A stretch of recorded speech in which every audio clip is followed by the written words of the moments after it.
Hello, good afternoon, and welcome to Space Resilience for Automakers. Center for Automotive Research is one of today's sponsors, as well as Space ISAC. I'm really quite interested in hearing all these presentations in the upcoming discussion. I think we've seen more announcements in the last week or two from automakers talking about going to the skies, creating vehicles for the skies, VTOLs, even some lunar rovers have been talked about by the automakers. So it's really interesting and compelling to me to be able to talk about how the two worlds are colliding, especially in the world of communication.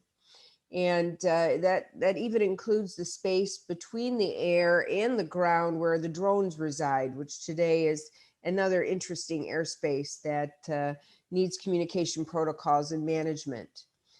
The Center for Automotive Research, for those of you who may not know, we are a 501c3. We are a nonprofit that promotes the sustainability of the automotive and mobility industries. We do this with class or leading edge research to really provide the toolkits for the automakers and all of our partners to navigate the waters of the future, which are changing, it seems, almost by the minute. We also host an event you saw earlier, our large MBS conference in August, and we have many partnership programs and opportunities available as well. And I'm going to pass the baton over to Erin Miller to introduce Space ISAC. Well, hi, everyone. Thanks for having me. Thank you, Carla and the CAR group, for co-hosting this event with us. Very excited to have some Space ISAC members on the panel today speaking about a very important topic. So I just want to share with you briefly, Space ISAC is the Space Information Sharing and Analysis Center. Our mission is to facilitate collaboration across the global space industry to enhance our ability to prepare for and respond to vulnerabilities, incidents, and threats. And we disseminate timely and actionable information to our members. We're the primary communications channel for this threat and vulnerability information. And we are a public-private partnership, so we collaborate with government agencies, and our members come from all over the world. So we're very proud of what we've been able to accomplish in standing up the Space ISAC. The White House made an announcement for the need for a Space ISAC in 2019, and we've been able to declare our initial operating capability and working towards opening a watch center to serve this function of sharing threats and vulnerabilities for global space. So thank you for having us as a co-host and looking forward to the presentations. Thank you, Erin. And today our run of shows, so to speak, is three speakers who will go through a 3 to 5 minute presentation on this topic, and then we'll get into Q&A. And as Sarah explained in the beginning, or as the slide showed, please put your questions in the Q&A box and I will monitor those throughout. I'm sure your questions will be much better than the ones that I have canned and ready to go. So the three speakers that are with us today are Benjamin Diggles from Constellation Network, Andy Anderegg from MITRE, and Katie Grzywacz from Lockheed Martin Space. So I will give their full bio right before they speak. So our first speaker is Benjamin Diggles, who has 20 years of experience in web, software development, and digital design in startup enterprise companies, driving strategy for Fortune 500 companies in the digital space. He previously held leadership positions in Oracle and Web Trends before co-founding Constellation Network. He's participated in the Oregon Enterprise Blockchain Venture Studio as an entrepreneur in residence to guide blockchain startups and represents Constellation on Portland State University Blockchain Business School Board of Advisors. Welcome, Benjamin, and I'll turn the floor over to you. Appreciate it, Carla. Thank you so much. I'm going to go ahead and share my screen here real quick, and we're off to the races. I don't have many slides, so this won't be death by PowerPoint. And part of me, I'm a little sad that we're coming to the crescendo of this because I've had such a great time working with everybody on preparing for this webinar over the last couple months. That said, I did want to state that Constellation is not a mobility company per se, but we are a blockchain infrastructure company that does play a role in the mobility space. And the reason I put a few slides together wasn't so much to talk about Constellation, but just to point to some of the resources that we have on our website. So anybody watching that wants to, earmark constellationnetwork.io can find access to these resources that will double down on some of the topics we're touching on today. I've worked very hard on these resources, so that's why I'm pointing you to them. That said, I did want to state that us as an infrastructure company, we got early into the blockchain space because we saw that there was limitations around the throughput of existing blockchain or distributed ledger technology solutions.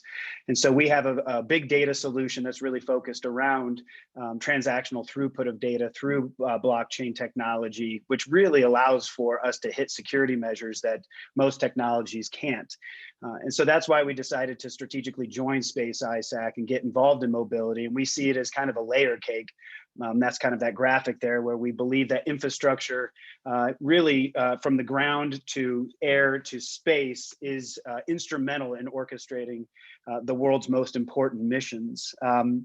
So with that, I'm not going to spend too much time on these, but I just want to point at a couple of these resources to back into this.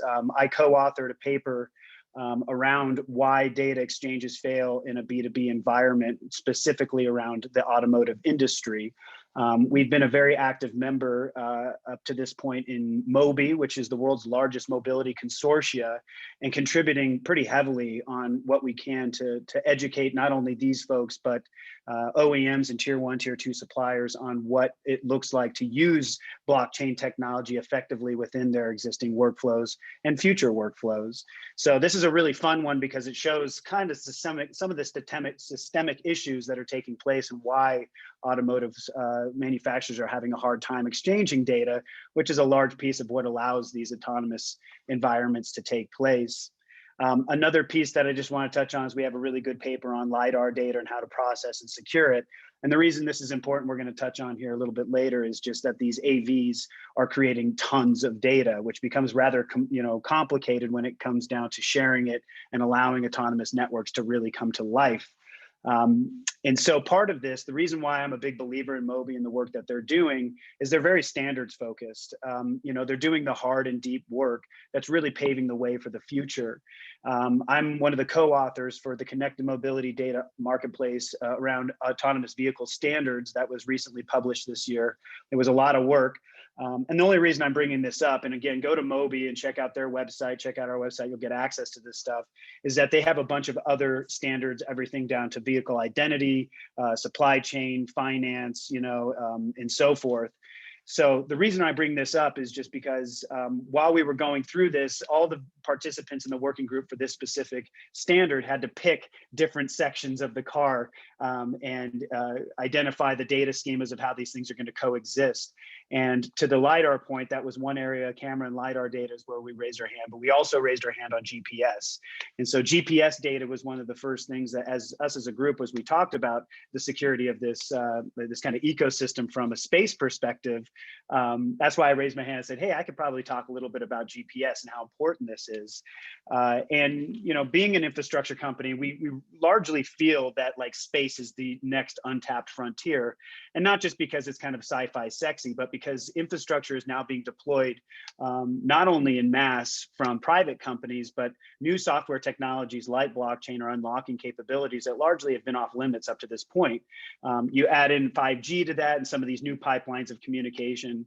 We're really looking at a very exciting and porous time to bring forth really new capabilities. But with that, when you think about these porous environments, that comes with a lot of threats, a lot of opportunities for things to be injected and so forth. And so when we started looking at GPS and sending, satellite data down to things such as AVs, the question came up of, well, what happens if it's spoofed at the satellite level?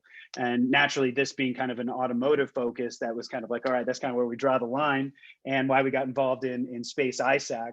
And I don't think people generally know how important GPS really is and the fidelity of it and how important it is. Because when it came out, I remember being, a teenager in the 90s and seeing some of this cool GPS start to pop up with Garmin's and stuff on the commercial layer. And it was almost like magic, right? But we all knew that it had some holes.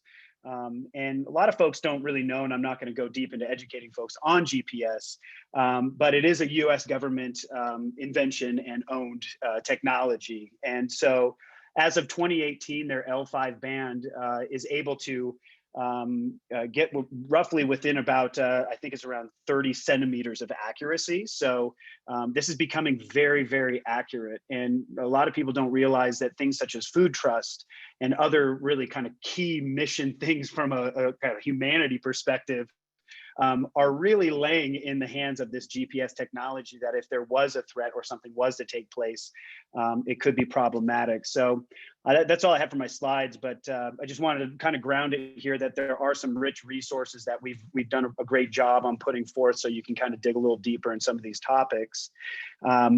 So, you know, with that, I just will say that Moby, while they're doing a really great job from kind of the car data perspective, there's other foundations out there that are doing some really great stuff as well.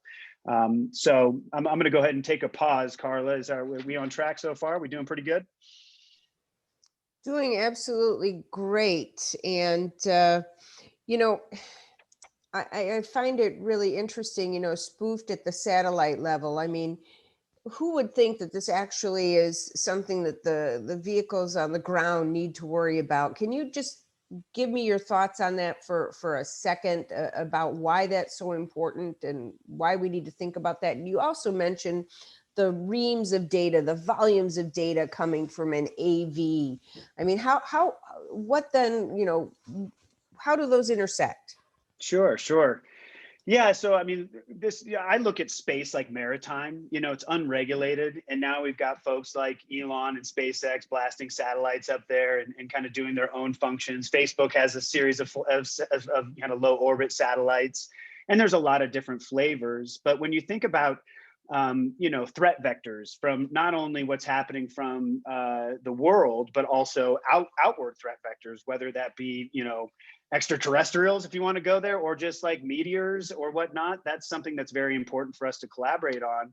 But when we talk about spoofing data, for me, when I think about adversaries, it's one of the easiest ways to get a hold of large swaths of infrastructure on the ground is to take control of the satellites. And so that's why I think that especially what we're doing at Space ISAC, as well as other groups around standards, are so important for us to collaborate and create accountability, almost to the point where I feel like there should be liability for somebody that maybe has information they're not sharing that causes problems. You know, that's my personal opinion. And so if you think about that, and then you have these cars down on the road, you know, an AV creates upwards of 4,000 terabytes of data every 24 hours. And I think it's even getting greater than that, because, you know, data is really important. It helps make decisions. The problem is that being able to pass that data from a car to a central authority to validate it and say that it's secure and send it back to the car is too slow, and it's too costly. And you know, you may be in an area with poor connectivity, so you're using maybe a 3G band or maybe no band at all. And so therefore, having a really smart car requires edge computing. How can we make decisions at the edge without a central authority being in the way? And I see that exact same model when it comes to satellites. I mean, satellites, I believe, are the most opportunistic area for these mesh networks to be able to communicate at the edge, where they have a resilience of governance of a decentralized network, so that you're not dealing with a central authority that can be hacked, you know, and so forth. And that's where I see the future. And I mean, this is where we're seeing the federal government putting most of their efforts, is that they say 90 or 70% of their efforts right now is trying to push as much of that data towards the edge. So that's how those two kind of correlate, Carla. Thank you, Benjamin. So now we've heard about GPS or GNSS as well. And our second topic is about space operator collaborative decision-making with human-machine teams. And our speaker is Andy Anderegg from MITRE. And let me give a little bit of his bio. He's MITRE's architect for surface to space, integrating air and space operations across civil and military interests. He advised the FAA on the transformation of the aircraft certification service, on integration of new entrants such as unmanned aircraft, and previously worked with the FAA, leading the creation of the next generation air transportation system. He's also worked on strategy and projects with the DHS for transportation security, biosecurity, and other risk management areas. And before I forget, Andy, maybe at the end of your presentation, you could just talk a little bit about the next generation air transportation system, because that's pretty cool stuff. Will do. Okay, let's see. I think this is it. Thank you all for having me today. Let's see if that goes in. I also thank you, Benjamin, for mentioning how AV reliance on space services is certainly there and growing. But today I plan to share some ways that space operations kind of parallel the challenges of safely and securely coordinating more autonomous vehicles. When we think about space, we don't often think about it, but you did mention, Benjamin, the fact that it's a Wild West. You know, this is an environment without structure rules. By treaty, no one can claim space. What you possess is the area you occupy, and you're moving at 22,000 miles an hour or faster generally. So your position in space is relatively temporary. And until recently, most satellites weren't built to maneuver or change orbits, and therefore there wasn't a lot of need to share information. You were up in the same orbit for 7 or 10 years. What is there to say? But now we've got constellations being built to maneuver in response to mission performance. And imagine trying to build autonomous vehicles in an environment with no lanes to stay in, no rules of how to maneuver around each other, and more uncontrolled than controlled obstacles in your path, because there's a lot of debris out there. So no rules is not just right in this case. And MITRE's work has been with industry and our sponsors in the federal government to kind of look at how we can organize space traffic management as a collaborative decision-making effort. So let me first talk a little bit about satellite collision risk. Space is kind of busier than you would think. There are at least 500,000 objects out there that are capable of destroying a satellite, and most of those are inanimate. This is like driving down a road with a bunch of coolers falling out of the back of trucks. Is it going to bounce to the left or right of me? Is it going to be in my lane or not in my lane? And the physics and the dynamics are all pretty complicated. And so there's a need to communicate not just between the objects that can actually maneuver, the satellites that we care about, but also to communicate our shared vision of what that risk picture is. And visibility is something that doesn't come from inside your vehicle alone, but comes from all of those perspectives. And we're going to talk about that a little bit more in a minute. That reliance on outside information for visibility means that the security of the information, back to spoofing GPS, in space will have equal concern with spoofing the presence of debris or spoofing the appearance of something that I need to dodge. Autonomous vehicle operations will need to signal their intent and receive signals of intent from other operators, but just as importantly, they'll need to receive that visibility of inanimate objects that are out of their view, especially because we're talking about things moving at tens of thousands of miles an hour. So it's not like you can see it coming from very close. You've got to see it coming from the other side of the world. And so full reliance on one's own sensors comes with the problem of partial observability. And these systems need observability in depth, which means we need to be sharing observations of risks with one another. The other thing that's interesting about space is that, as I said, until recently, much like the surface transportation, all of these have been vehicles that are kind of manually operated. But unlike the surface transportation problem, these are also vehicles that largely stayed in the same orbit.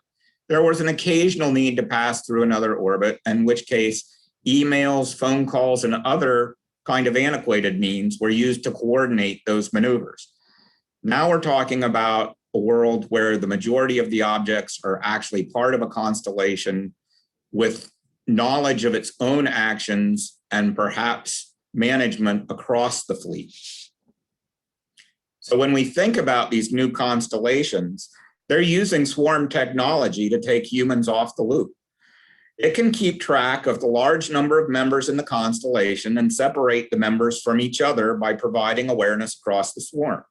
And it links the control of the mission performance to the optimization of the fleet. And that's a key point, because now I don't just need to worry about protecting the control links for the vehicle. I need to worry about protecting the control links for the mission so that no one's changing the mission parameters on me, because that's now driving the actual flight path of the vehicles.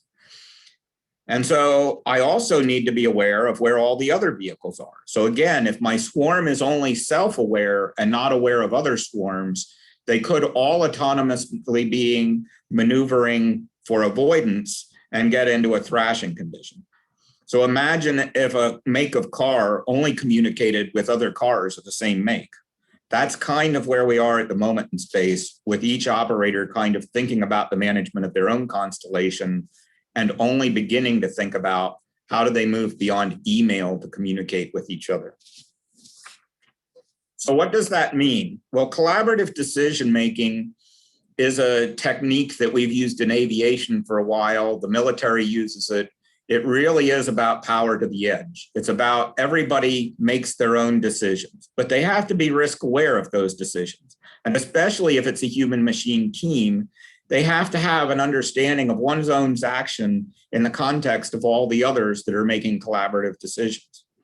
That means a shared picture is developed through a federated set of sensors and communications. Kind of as you talked about, Benjamin, the notion of edge computing, where each unit is aware of the decisions that it's making, but with the context of the other decision makers around it. And that means operators have to develop the strategy together, but then execute their refined plan of action as agreed upon. And this is where the idea of blockchain and smart contracts may come in, where we'd actually have agreement between operators to say, I'm going to move further out. A frequent maneuver on space is what's kind of a slingshot or a banana, where you just kind of arc out a little bit and come back into the same orbit. And so if you do these kinds of maneuvers, we'd need blockchain, smart contracts, or some other vehicle to arrange and coordinate them. So where are we? We're at the beginning stages with a Department of Commerce and industry at thinking about the global information exchange that moves us beyond email and phone calls. We've got this opportunity to set up an exchange that would deliver the kind of content that would support human machine teams in managing the fleets. And we understand that there are purposes beyond real-time information that we have to support with other services. We have to ultimately get in the coming years to things such as enforcement, attribution, and really de-escalation. Because what I didn't mention is road rage in space can lead to war. And so we really need to prevent any sort of events that would appear like a hostile act. The goal is the ability to share data, which is attributable, available, tamper evidence, forensics quality, so that everyone can trust one another's actions. And when we do have incidents, we can reconstruct and de-escalate the tension. So as we've developed the actual data exchanges, we're going to need to develop norms and services as well that complement. NASA has offered a great set of tools and practices upon which the commercial industry can build. And that's a part of what we're going to do. But a trusted, decentralized means of sharing data to enable us to consider the norms that we need in space, what's observable, what's enforceable, what's attributable, and how we crowdsource the space situational awareness. Those are the things that we're currently working. Smart contracts could be a part of that future. I thank you for listening and look forward to our discussions.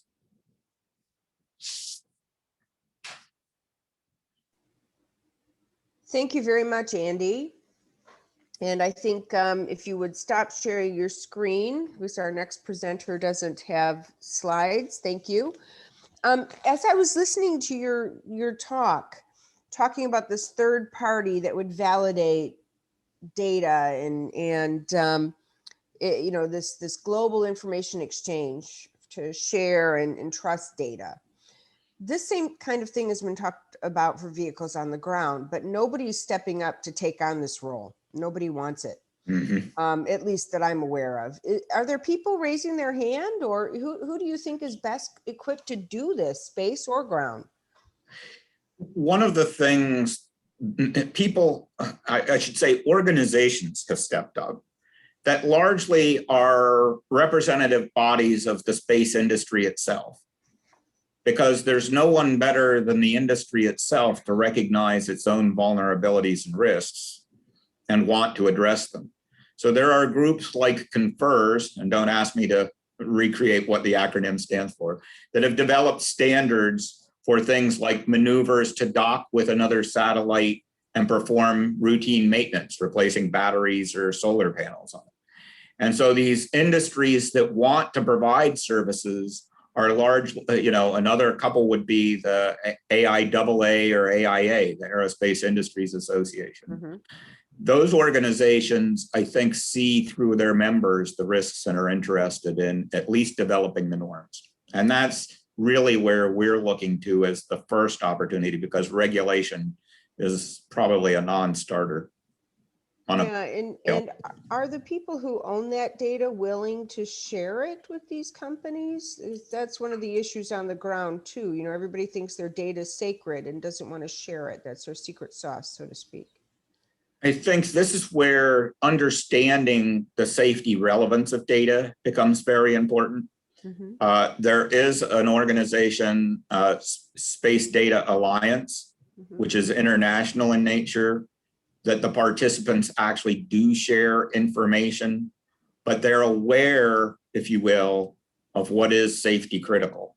And that, I think, maybe is the prompt for having a tear line and saying, I'll share everything above this line, but when you get below this line into the lower levels of detail, maybe I'll share, but in a very limited opportunity. Okay. Well, thank you so much for that presentation. And our third topic is really compelling: threats to 5G. 5G, most of us just have been introduced to it, and we already have, a lot of threats. So I'm real interested to hear what Katie Grzywacz from Lockheed Martin Space has to say. Katie's an expert in cyber architecture, application security, and cybersecurity risk assessment with 16 plus years experience, including penetration testing and security engineering. As an associate fellow and chief cyber architect of the Lockheed Martin Space Centers of Excellence, she drives cyber resiliency into Lockheed Martin products and services. Currently researching cyber threat scenarios that apply to 5G use cases, and she has participated in the NSA Enduring Security Framework 5G Threat Model Working Panel. That's quite a name, contributing to work outlining potential threat vectors to 5G infrastructure. Katie, over to you. All right, thanks, Carla. So before I talk about 5G threats, I figure it's probably good to baseline what 5G really is. We've all heard of it. I'm sure, we see the little 5G icon on our phones, but it's a new service, right? And the point of 5G and why we're so interested is that it's going to enable a lot of new use cases because it's going to connect more devices. You have higher data speeds, you have lower latency, even ultra low latency. You have a more reliable service, you have more network capacity, you have more availability. So all of these things are going to enable new uses that we really couldn't use before with cellular service. And when I think about 5G, right, there's a few different services we should probably talk about. There's EMBB, which stands for Enhanced Mobile Broadband, which is probably what everyone's thinking about when we talk about 5G. It's that ultra fast service to your phone, right? You have a stable connection that's very fast. And you might have seen, people putting 5G antennas up, right? You have a higher speed, but with that comes, slightly lower coverage. So you need more antennas. But there's also other kinds of services as well. So you have something called URLLC, which stands for ultra reliable low latency communications. So like you'd expect from the name, right? It has low latency, and latency is the time it takes to send information from one point to another. And it also has very high reliability. So that's where you can start getting into use cases that we haven't really been able to do before. Things like autonomous driving or any other mission critical thing that might be enabled by low latency. If you think about other cases where you use it, right, not an auto example, but if you think about like a VR headset, right? If you put it on and you're interacting with it, right? 1 second of lag might not be a huge deal. You would definitely notice it though, but 20 seconds would probably make it unusable. Same thing with a car, right? If you have any kind of lag or latency issues, right, it could be the difference between life and death. So a very important service. And then the last one is called MMTC, which is massive machine type communication. So you have a lower band, a longer range, and a lower speed. So you have a great coverage. Maybe you can get service to areas where you normally didn't get service before. And its purpose is more geared toward massive IoT.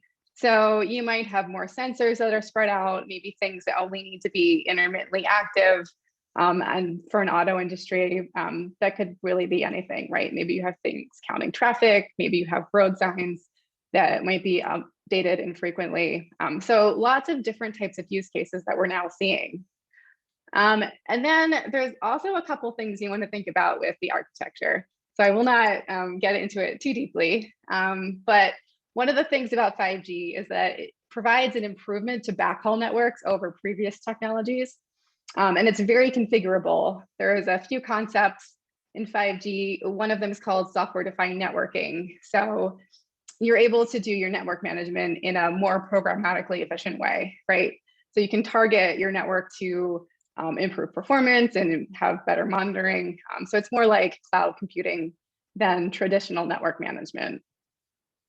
You also have a concept called network function virtualization, which supports that. So you abstract network functions from your hardware. So you're not using dedicated appliances, you're doing more of a software approach. You also have a concept of something called a MEC. So the MEC is the multi-access edge computing, and it's going to be really important with a lot of your use cases.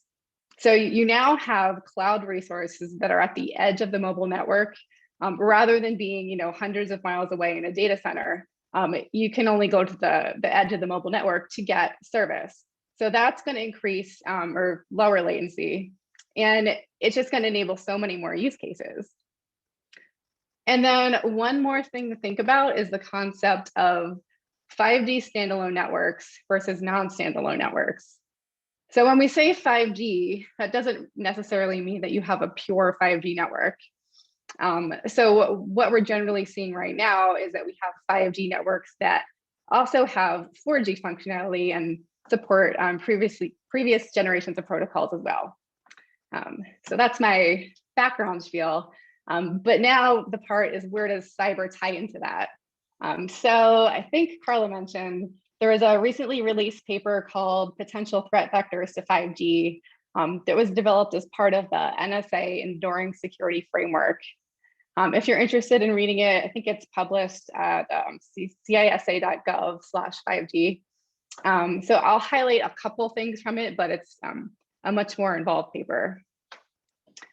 So a couple things to think about. One are threats to the MAC, right? You have this concept of a MAC that's going to allow for core network functions to be moved closer to the end users. So if you need a use case like autonomous driving, right, it's going to enable that lower latency. And you may have critical functions that reside in that MAC, but you also have a risk of untrusted code or other things that could be in that MEC as well. So you have to think about, okay, now we have a new scenario where an adversary could threaten what's residing in the MEC. You also have issues with legacy infrastructure. So you may have specs or protocols from 4G or previous generations that are supported. So they may contain legacy vulnerabilities that could be exploited by malicious actors.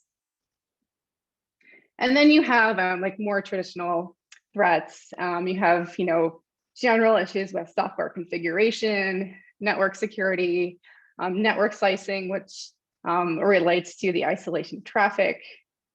Supply chain issues are always a very well-known issue. So that's my summary spiel.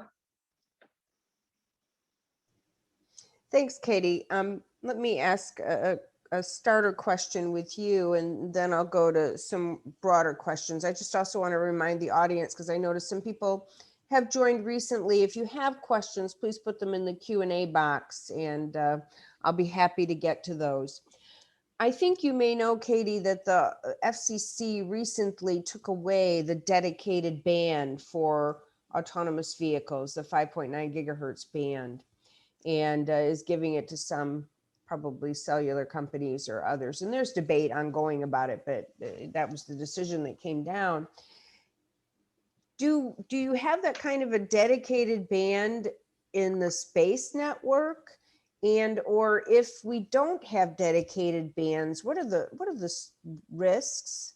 And what are the opportunities, if any? I think it depends on what you're doing with your satellite. So you may have satellites, in LEO that are gonna serve some sort of 5G service. So depending on who's running those networks, right, they could fall under all sorts of bands, whatever is licensed. Okay, and let me talk a little bit about cyber criminals. I'm going to open this question up to everyone, and maybe I'll start with Andy on this one. But we've seen more and more hacks happening, and as Katie mentioned, legacy equipment, and this is why we see so many cities being attacked, and maybe old infrastructure. I don't know if that was part of the problem of the Colonial Pipeline or not, but it's becoming much more frequent. Heck, even my small little nonprofit, I wasn't hacked, but I had Bitcoin mining that was they just wanted my space, but it was shutting us down for days. Took us a while to figure it out. But anyway, what can we learn from some of these events that are happening? And, what should we be thinking about differently as we design our systems and or operate our systems of the future? Well, first of all, certainly we want greater resilience in our systems, right? We want to not be single-threaded. Back to the thing that you were saying, Benjamin, about GPS. The Army, Navy, Marines are already looking at alternative means from some of these new space constellations that could suffice as alternatives to GPS. So are we building with that in mind, that I want 2 or 3 GPS equivalents in my design? Are we also thinking about the criminal aspect in particular, that misinformation is almost more disastrous than loss of information or denial of service? This is why I think the kinds of stuff that we were talking about before with blockchain, to kind of have integrity of the information that we're receiving. Who's sending us that information? Because we're going to crowdsource the sensor data by which we actually are maneuvering. And so therefore, we're going to want to understand, is somebody that's sending me information legitimate or not? So I'd be as worried, today we're thinking about a lot of hacks that are denial of service or ransom attacks. We're going to need to worry about the kinds of attacks that might be intentional misinformation. Katie, it looked like you wanted to add on something there, or you were just agreeing. I know, I agree. And I think it's also a good plug for system security engineering. A lot of what we see in the news, like there was a Colonial Pipeline hack that happened a month ago. A lot of it a lot of those attacks aren't really new or novel. All systems usually have some sort of IT infrastructure. And what we kind of saw with the Colonial incident was a cyber hygiene issue. Right, they had an incident that was reported in the news. So supposedly they had some sort of VPN profile enabled that shouldn't have been enabled. So they, knew that they needed things like a VPN. They had implemented cybersecurity controls, but they made a mistake in the implementation. So even thinking about really basic things like cyber hygiene, kind of boring, but the ability to assess and maintain the effectiveness of your cyber controls is really, really important. no matter what kind of system you have, right? It's important in regular IT systems, but it's also really important in space systems, right? Mhm. People sometimes think that space systems can't be hacked, but they absolutely can. So, Benjamin, I have a question for you. When I look at autonomous vehicles, and someone, and I apologize, I don't remember which one of you said that, in space, all the different countries have to communicate, right? But someone mentioned in the automotive world, the vehicles can all communicate. That's not exactly true. They can communicate with each other from the same manufacturer, but I'm not sure anybody's really testing against, putting everyone together. And I can't wait to see the day when we put all these autonomous vehicles with different brains from different manufacturers and different algorithms and see what happens. I mean, it could really be quite interesting, especially if they program the vehicle according to the brand identity, right? The BMWs are going to run all over the road, and potentially some kinder, gentler companies will just sit there and watch them go around. But anyway, when we look at, the data that's being generated, what are the biggest issues for collaboration among the automakers and among the networks? Yeah. So, Andy touched on it when he was chatting, about, who's going to step up for the network, right? And nobody trusts each other. That's why there's this buzzword going around zero trust networks where, hey, we don't care what data we're getting because it's on a zero trust network. We don't have to trust it. And the problem with that is that when we think about an autonomous vehicle network, is Toyota going to run it? Is it Google? Is it Amazon? Is it the US government? And the problem is no one trusts each other. And so you may have somebody that doesn't want to participate. And that kind of brings the house of cards down. So that's one of the fundamental issues. One of the other ones is that a lot of these car companies look at their data as IP. It's a really big piece of their commercialization and competitive advantage in the market. And so for them to pass their data to one of their kind of arch enemies is against their very ethos. And so now we have kind of like car companies like Tesla, God bless them for being a trailblazer in many ways, but they're building these supercomputers that's trying to take into account all the variables outside of them and make decisions without really cooperating, and largely because they can't. I mean, you can't send data to a 1965 Ford Mustang. It's not going to happen. So that means that Tesla is going to have to work a lot harder to keep its eyes and ears out for that car to ensure it's not going to smash into them. Naturally, of course, if it's communicating with another Tesla, no problem. They have a secure protocol where they're able to communicate with each other, and that trust in the network issue goes away. But we're not going to live in a world where every car is going to be a Tesla. So those are the two fundamental issues, and it kind of ties into the pipeline stuff of resilience that if you have a decentralized network that's governed by all the parties, now you have a way that you can interoperate. You have true, if you think about, of course, I'm mainlining the Kool-Aid when it comes to blockchain, but if you make it a standard so that the data is immutable at the source, you have true lineage. So you now have that zero trust environment where data can be transacted to each other without that need of having it to be validated by a central authority and so forth. So those are the two biggest issues that I see is really around security and IP. And if I could build on that, Benjamin, you and Katie are going to be much more expert on this facet of it than I am, but part of what we've done in aviation with unmanned aircraft systems, NASA really has taken the lead with FAA and working with industry on what they call UAS traffic management. And that's at least putting in place the kind of framework for interacting between different makes and models, right? At least getting the APIs, the other stuff in place, so that then if you can create the zero trust network, then you can at least say it's back to what is the safety critical data we all agree we should share, right? We all agree we should share this stuff. And it's almost like if you think of your Waze app, yes, there's a pothole in the road that's big enough for a car to fall in. Okay, maybe I should share that with everybody else. And another thing too is even if you are eventually able to get to a point where you have some sort of enabling infrastructure that everyone agrees on and most people use, right? It's still a huge target. That is critical infrastructure. And I will admit, I went out and looked at some uses of 5G cars last night, and there was a project, I think it was called 5G Car, but they had some sort of test track in Europe, and they had a bunch of use cases.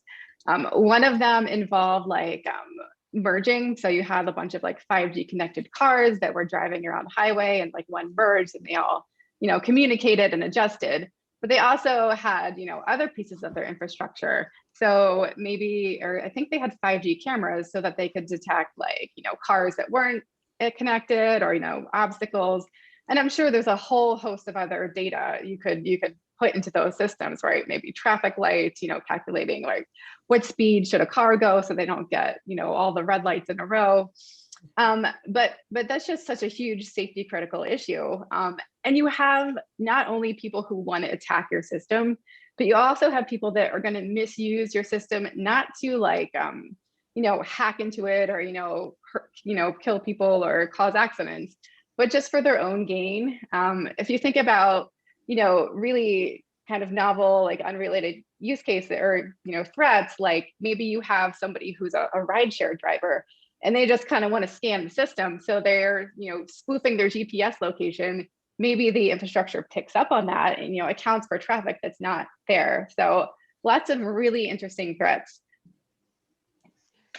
Undoubtedly. And Andy, I want to go back to you on swarms for a minute. And, the reason I want to go to this is those of us in the auto world, we've seen these videos, using swarm theory where pedestrian car, just it's constant and they're missing each other, by nanoseconds, but it looks great and controlled, but really scary.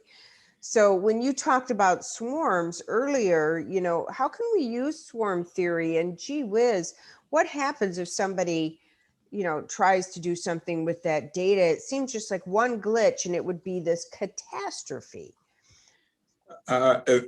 Very true. And it's not that I'm a huge advocate for using the swarm technology, but that it's already a reality in some of the constellations. And it goes to what we were just talking about, which is the notion that I've built a brilliant swarm out of my constellation that's self-aware. Whether it knows about anybody else's swarm or not, I don't know, right? And so I'm doing everything much like a swarm of unmanned aircraft would do to avoid each other. And it may look like chaos, but beautiful, just like when the birds do it. But the problem is the awareness beyond my own swarm. So if the network is self-aware, then I do have that risk, again, of trust even within my network. Has anybody spoofed members of my network so that I'm thinking they're doing something other than what they are doing?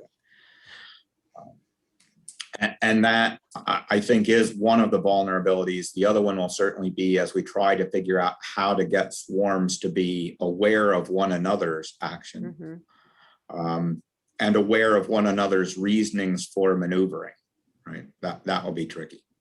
So I've heard, and I don't know if this is true, for drone technology to really be able to deliver the goods that we're talking about to remote areas and urban infrastructure, that we really have to understand swarm theory because that's the only thing that's going to work. Is that true or no? It's one method.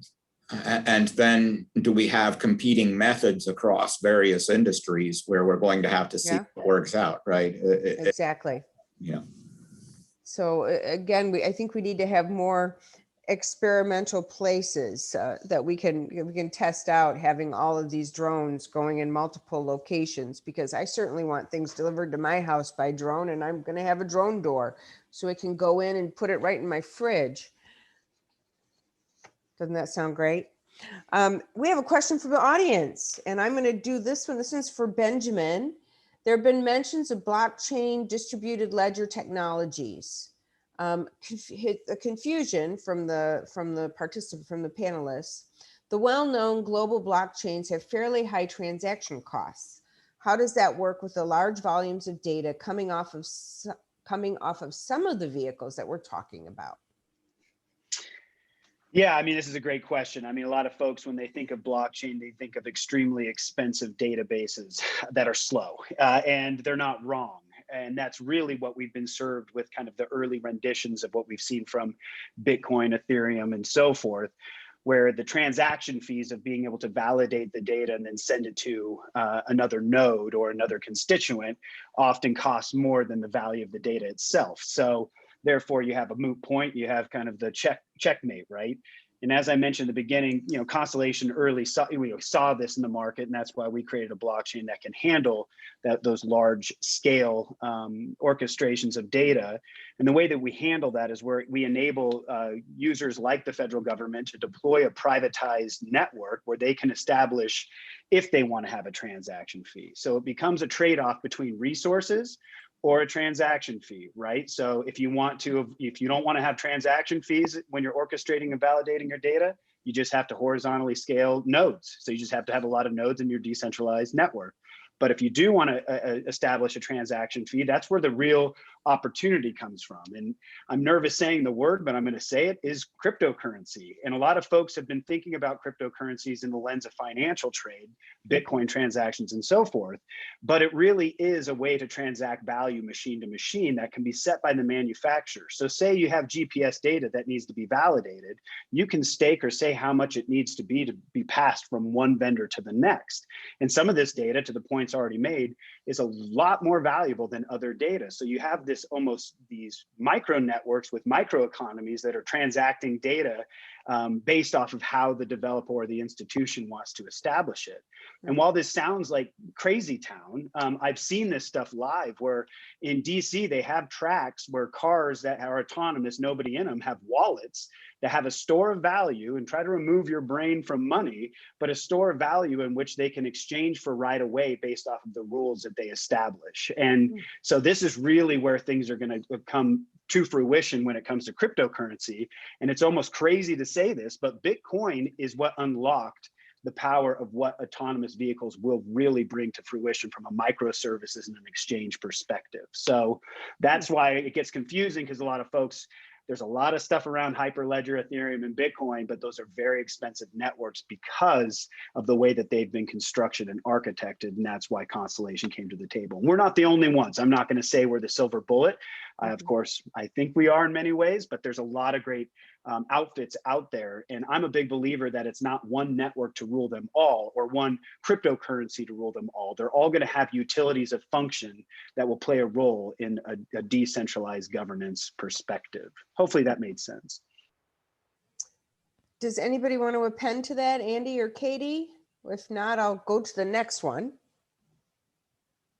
Okay, I'm going to go to the next one because I think this one is really kind of interesting, and it's not from the audience this time, but every time we see something, you know, in space world, there's always mission control, right? You have to call mission control to get permission to do this, to go to warp speed, to land here, to do this. We don't have that on the ground. Do we need it? Andy, I'm going to start with you. Yeah, I was going to chime in, which is we don't really have that in space either. Oh, okay. We have that all in those shows space. were wrong. No, it's good because we have that in space from the individual operator perspective, right? The individual operator is accountable for their own safety and is trying to think through whether the action they're about to take is safe or not with limited observability. I don't know whether Benjamin or Katie are about to do something that might actually conflict with what I'm about to do. So I better tell them what I intend to do, right? I better check. I mean, that's why we have turn signals. Some people choose to use them. It's what we do to make sure that our action at the edge is not going to conflict with somebody else's action at the edge, right? Because we've got all of these people making independent decisions. And each one, if we think of each one as having a mission control, yes, they're asking their own mission control for permission. Right. Are they coordinating with anybody else? Or do they think they're the only driver on the road? Yeah, and then you have the legacy vehicles. Yeah, you have the legacy vehicles too that aren't communicating with anybody and can do anything, I suppose. Right. And I think of the scenario of a deer hopping on the Beltway here in Washington with 11 cars all around it. I'm not worried about hitting the deer. I'm worried about what the 10 others are about to do. Yeah, for sure. Not to mention micromobility. That's another thing when we think about e-scooters that are now starting to be kind of plaguing cities, depending on what side you're in, and that adds a whole other layer. Traffic enabled, IP enabled traffic lights, like there's so much infrastructure in the city that also plays a role. Not to mention just the accessibility of some of these somewhat cool new features around micromobility that need to be taken into account. Yeah, and Katie, how can data help us? Can 5G help at all? Because pedestrian deaths are up, traffic deaths are up, people are driving faster, they're more distracted. We want people walking more. We want people using bicycles. I mean, this contributes to a cleaner economy, better health, this multimodality ecosystem that we all want, but we need to have a way to feel trust and secure and safe. Yeah, and I guess just kind of thinking about it, if you go back to that that mission control aspect you're thinking of, if you have an enabling infrastructure, that's kind of like mission control, right? Because it could theoretically coordinate some of that movement between cars that may be, 5G or enabled by some other kind of communication technology and different sensors. And maybe there's even like an app people could put on their smartphones that would, pinpoint their location and say, oh, there's people here who are going to cross the street. So there's a lot of different things that could maybe feed into that. It's kind of early, but really, really interesting uses. And I realize we've only got 4 minutes left, so I'm going to ask one more question and I'll let you all address it. And it's really about your advice to the automakers. So what threats, whether they be cyber, kinetic, and beyond, to space infrastructure, do automakers need to pay the closest attention to now to understand and be prepared for things to come as they design their next generation of vehicles? Let's start. Let's see. Katie, why don't you start this time? Okay, so I think one of the big threats I am seeing are threats to sensors, right? There's all sorts of potential for attacks where sensors are spoofed, or maybe someone's trying to do GPS spoofing, or kind of interfere with some of the imaging your car is doing. I think we've all seen those, like joke photos of a self-driving car that's like parked in a parking lot somewhere, and somebody has spray painted like a circle around them, in white spray paint, and they're stuck in the circle and they can't leave. But I mean, it's kind of a silly example, but there are so many different ways to try to attack sensors and spoof them. That's a huge thing. And then the other thing I'll make a plug for is system security engineering and cyber hygiene. Really just thinking about how you build your systems. Sitting down, doing like a threat-based approach to security, where you do information sharing, you build everything informed by threats, and all of that. But it all really also comes back to cyber hygiene, right? You do all of this security work, make sure you maintain it in a secure state, make sure your controls are effective. So it's continual vigilance. You can never stop, so to speak. Yeah. Full life cycle, even after you deploy, right? Visibility, what's going on in your system, somebody attacking it. Yeah. I'm going to go the opposite way we started. So Andy, you can go next.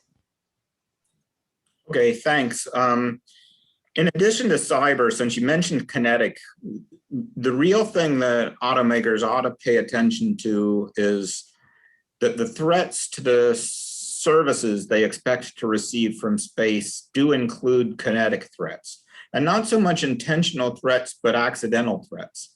We're going to have a several order magnitude increase in the number of satellites in low Earth orbit as we implement all of this telecom service from space. And a single collision won't just be like a cyber incident that takes you down until you can figure out how to reconfigure your network. It will be an incident that might take down your service supplier for a generation. And that will be a different sort of resilience to be thinking about, is what if I lost one of my key services for not a few months or a few days, but years? Thank you. And Benjamin, your thoughts on that? subject. Yeah, I'll make it brief. I mean, I think that the big thing we need to think about is mindsets, shifts in mindsets. And that I think there's a lot of momentum around kind of this centralization. Again, I'm a blockchain guy, and I just think that we live in a capitalistic society that wants to consolidate, but that creates these skyscrapers that are very vulnerable. And I think that while it may be painful, collaboration is going to be the key to really bringing some of this stuff forward in a meaningful way, which is a change in disciplines and business workflow. We live in a consolidating nation that likes to create fiefdoms, and that often creates a bad business practice of collaboration for innovation. So to me, that's what I would like to see more. Is I think we have a ton of great technology out there, but we need to kind of move over into a different mindset, which I think is going to be a little painful. It's like the Blockbuster to the Netflix, if you will. Yeah, I think that's a great way to end this. And that's one of the reasons we chose to do this webinar, is to start this collaboration between space and land. It's really time to start collaborating more than ever before. And especially in issues such as this, and security and blockchain and data, I think it's never been more relevant. So I'd like to thank Space ISAC for co-hosting this with us. And of course, Benjamin, Andy, and Katie, thank you for your time. And for those who joined us, thank you so much. And I hope you have a great rest of your day wherever you are.